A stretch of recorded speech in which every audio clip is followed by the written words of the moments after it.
Curious George and the Hot Air Balloon.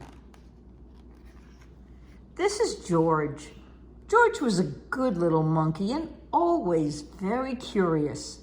He was on a trip with his friend, the man with the yellow hat. It was the end of their vacation, and they wanted to make just 2 more stops. They were in South Dakota, so of course they went to see Mount Rushmore. George had never seen anything like it.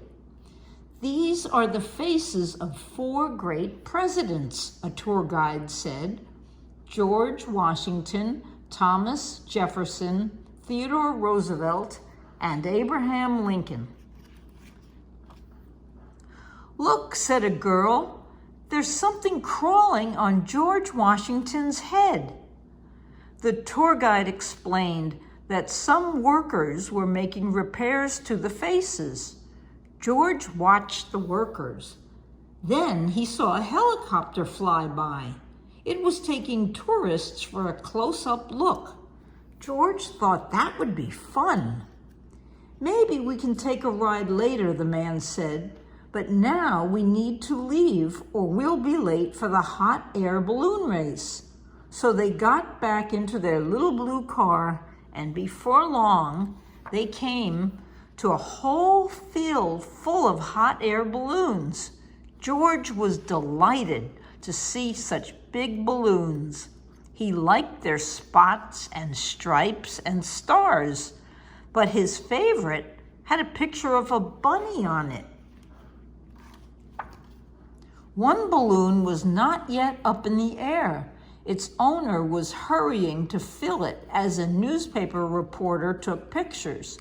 The man with the yellow hat watched the balloon on the ground, but George watched the balloons in the sky. He was curious.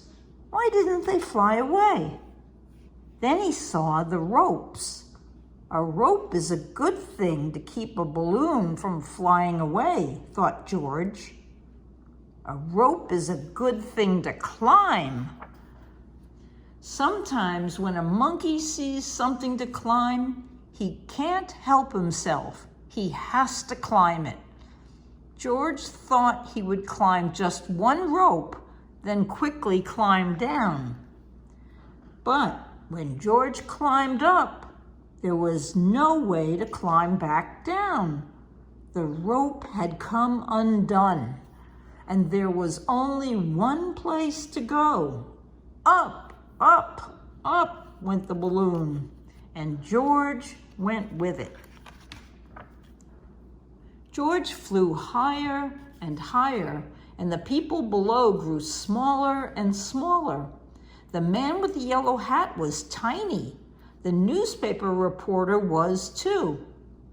And the owner of the balloon wasn't very big, but he was big enough for George to see that he was angry.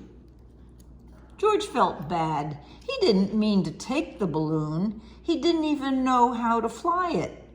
As the wind whisked him away, he wished he had someone to help him. But he was all alone. George climbed into the basket. When he looked around, he found he wasn't alone after all. The race was on, and he was in the lead. Together, the balloons flew across the field and over the forest. Now George was having fun. But before he knew it, George was alone again, and all the fun was gone. Flying by himself high in the sky, George was frightened.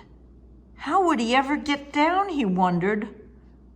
Oh, if only he hadn't climbed that rope. Suddenly the wind changed, and George saw something familiar.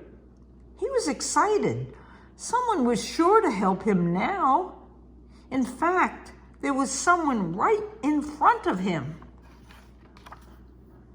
It was one of the workers, and he was stranded on George Washington's nose.